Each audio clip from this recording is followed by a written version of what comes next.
Hello and welcome to Medtalks with Dr. KK Agarwal. I am Ankit Ahuja, and today is our 298th episode, which is non-stop and a cumulative 2503 episodes we've done so far. So first we will start with the headlines for the day.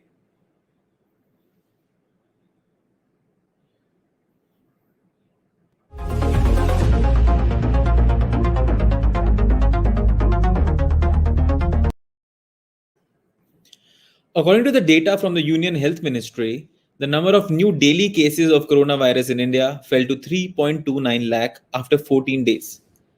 The World Health Organization (WHO) has classified the B.1.617 virus strain in India as a variant of concern. The WHO has said that the B.1.617 variant appears to be more contagious and might possibly have some increased resistance to vaccine protections. The state of Maharashtra, Delhi, and Punjab together account for more than half of the COVID virus mutation burden in India, as per genome sequencing data of the government. In Maharashtra, the dominant variant is B.1.617, while in Delhi and Punjab, the dominant strain is the UK variant B.1.1.7. The United States FDA has expanded the emergency use authorization for Pfizer's COVID-19 vaccine to include adolescents aged 12 to 15 years. England reported zero daily COVID 19 deaths in the last 24 hours for the first time since July last year. So these were the headlines. So let's move on to the topic of the day.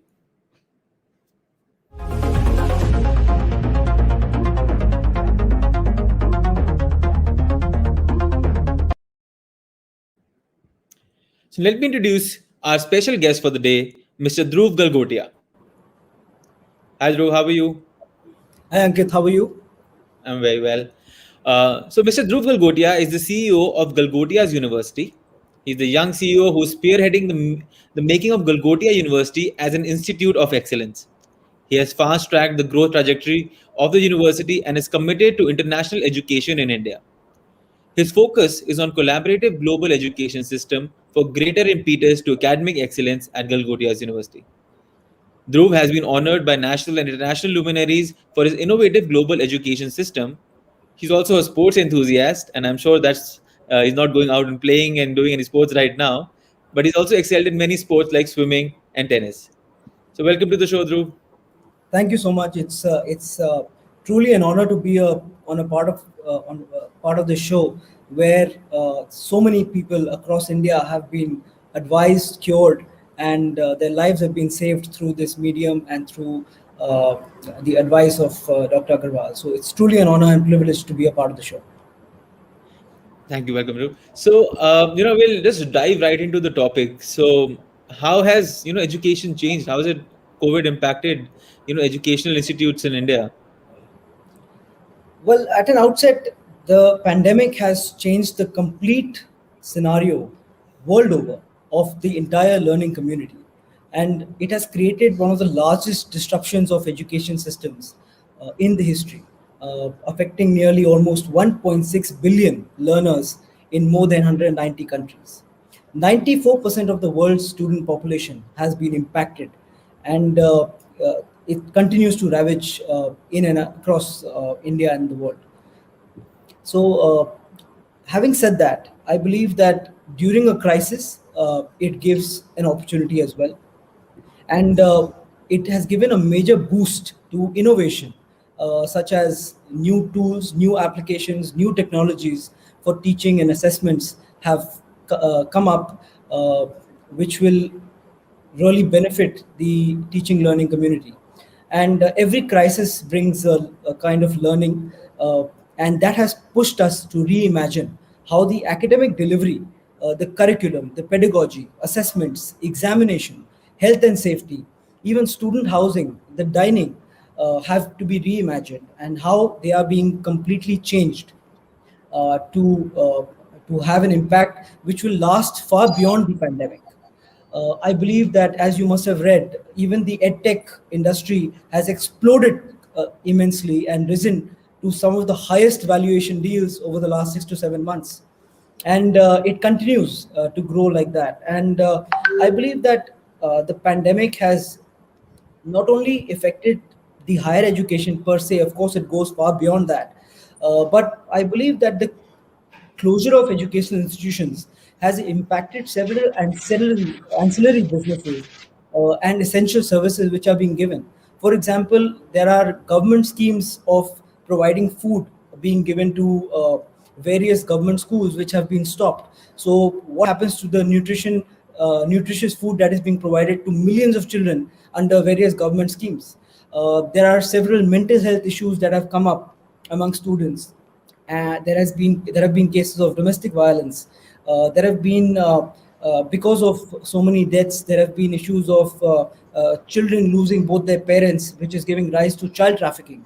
Of course, my purview is related to the higher education, so I will stick to that due to paucity of time. But I believe that the impact of the pandemic has gone far and beyond the boundaries of the higher education.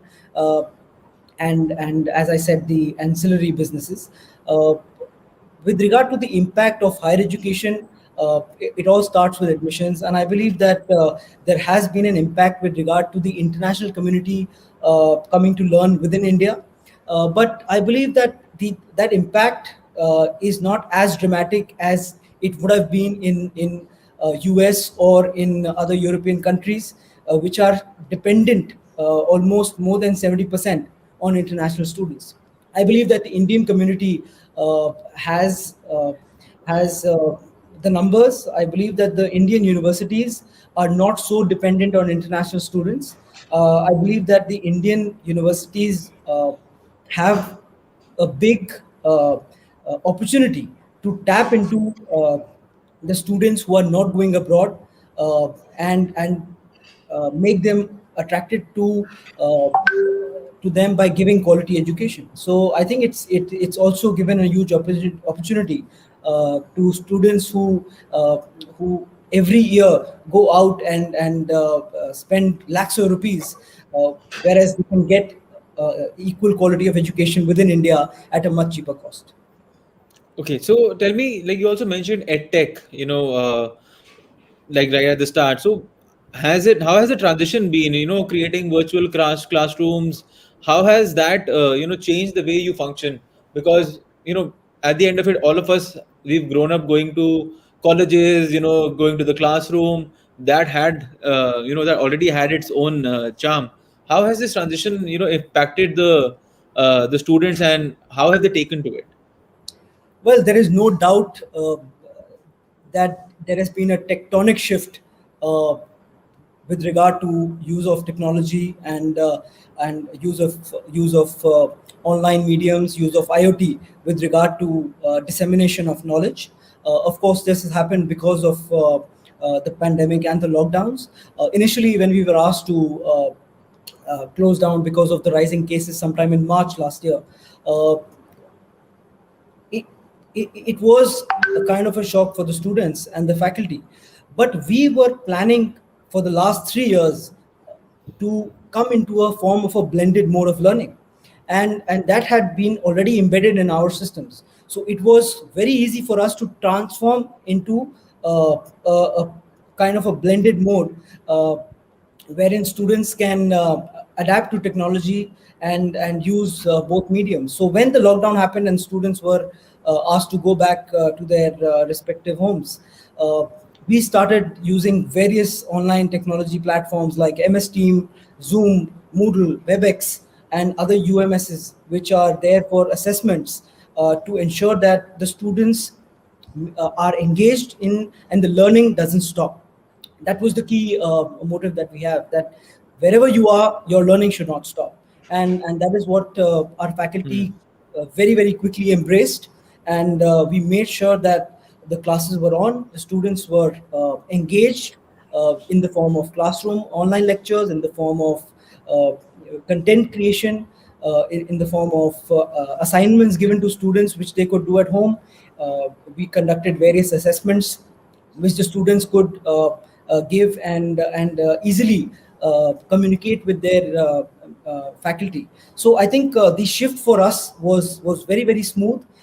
I must congratulate all our students and faculty who so quickly embraced this new form of learning. and adopted it.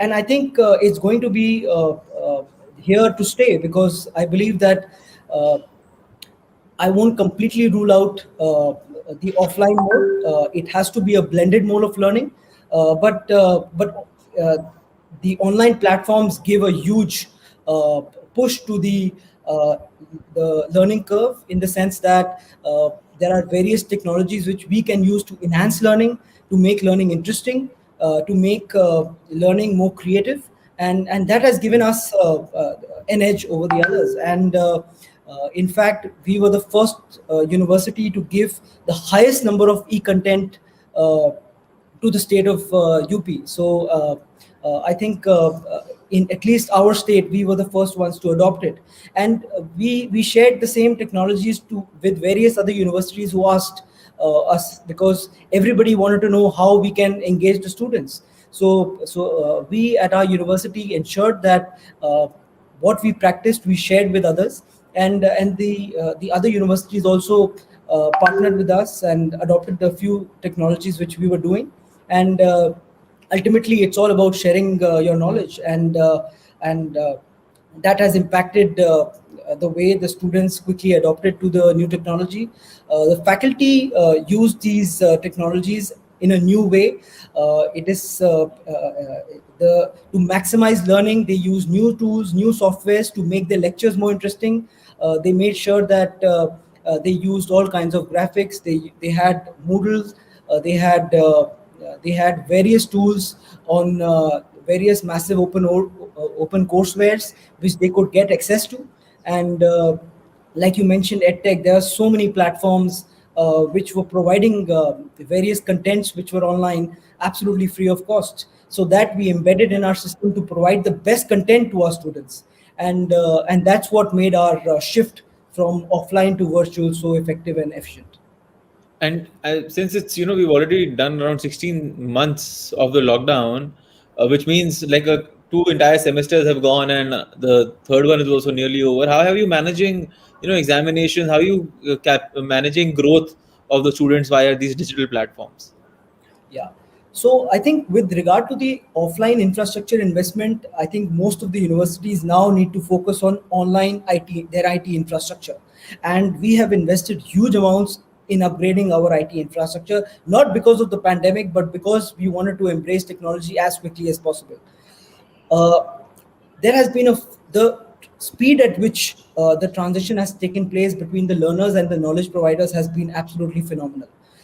Even we have seen that the government has been proactive in providing several platforms such as Swayam, which has about 1,600 courses given absolutely free of cost to the students.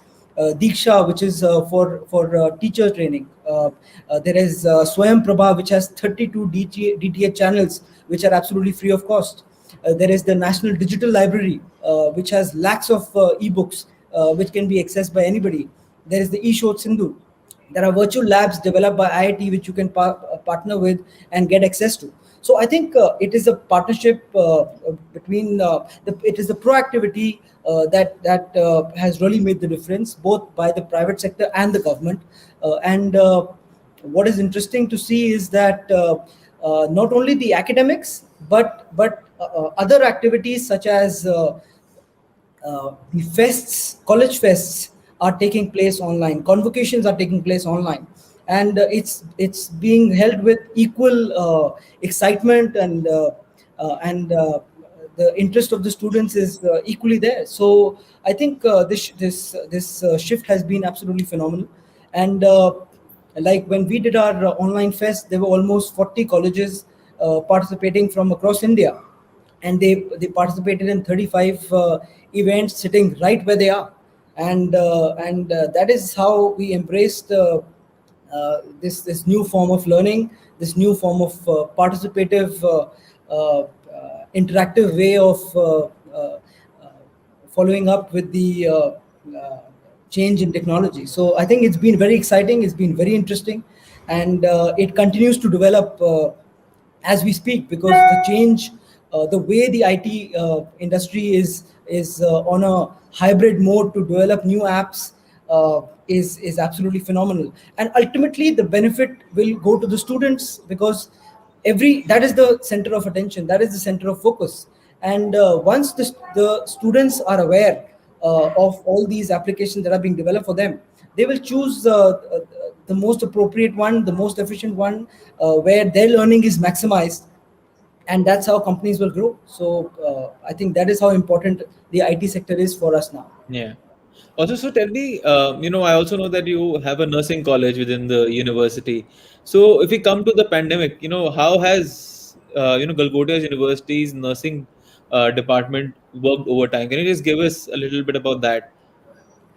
Well, at the time when the nation is needing frontline workers, there is a huge shortage of beds, of manpower, uh, and the first instinct is to protect yourself. Our nursing students were brave enough to volunteer, go out, work in hospitals, work in ambulances, and they have been selflessly working to assist various COVID patients.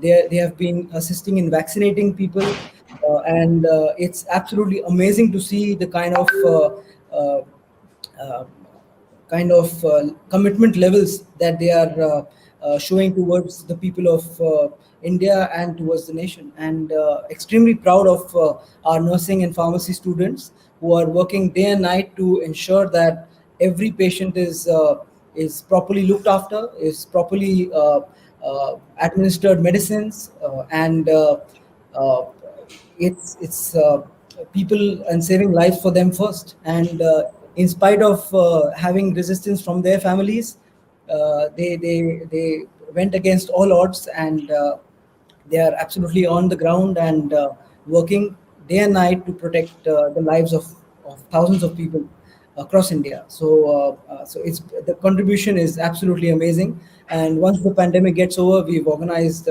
We are going to be honoring them as soon as we reopen. So it's amazing to see the kind of commitment level that they've shown towards fighting this pandemic. That's really great, and I think the country can basically take all the help that you are providing them. Can you also tell me, like how are the other departments then working? Like the colleges must be on. How are we training more nurses? How are we working? How is the nursing college actually now going into the future with all this online learning? So I believe that not only with nursing, if you look at the entire university, the shift has happened from offline to online. But it's not just about taking the lectures online. It's not just about taking classes. It's actually the learning experience that needs to come on the forefront. And the old system of this monotonous monologue had to be replaced, and learning had to be made more fun, more engaging, more creative, so that learning is maximized. And I believe that that is what we are looking at to provide. And there are some courses which are very different, which require practical learning, and nursing department is one of them. They need to be on ground, they need to witness how patients are dealt with, and that is a fine example of why we need to have internships. And what we are also seeing is in terms of corporates, they have also adopted the uh, online mode, and all the companies that are there are offering internships online. So in fact, there is a huge change and huge shift.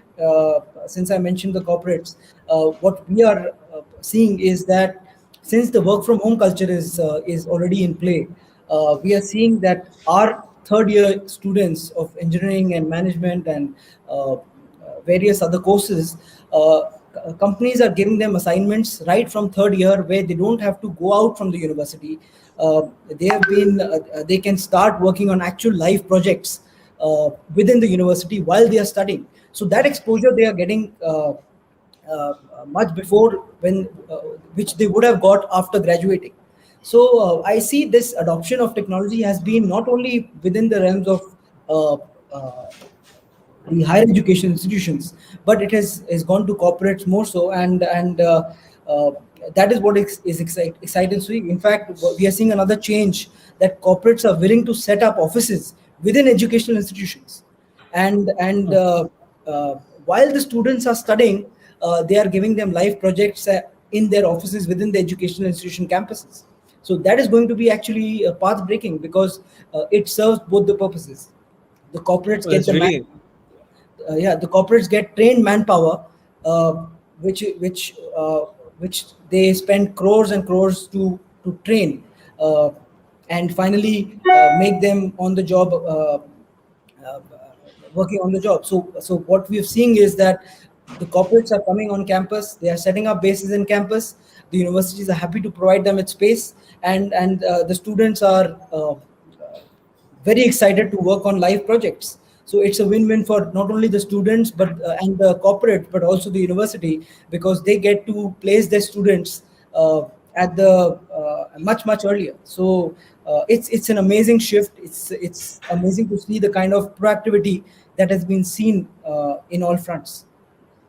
that's amazing actually. So Dhruv, do you see, when the pandemic gets actually, it's over and you everyone can just get back to work, how do you see the change or this amalgamation of online learning and on campus learning coming together?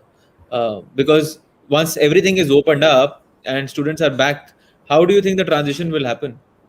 Well, that's a great question. I think I believe personally that the offline mode will never become obsolete. It is a blended mode that is here to stay, and that has emerged as a successful model for the best of and to get the best of both worlds is what we need. And I think technology can never replace great teachers, but if a great teacher has the tool of a technology, it can be transformational. So the innovative ways of assessing and teaching are yet to uh, reach its full potential. Various ways of teaching, such as flipped classrooms, assignment modes, are being seen across universities, and a lot of universities are adopting these new forms of teaching and learning. And I believe that the students are eager to come back to campuses. They want to have that handshake, they want to hug each other, and they want to sit in the canteens and enjoy their meals.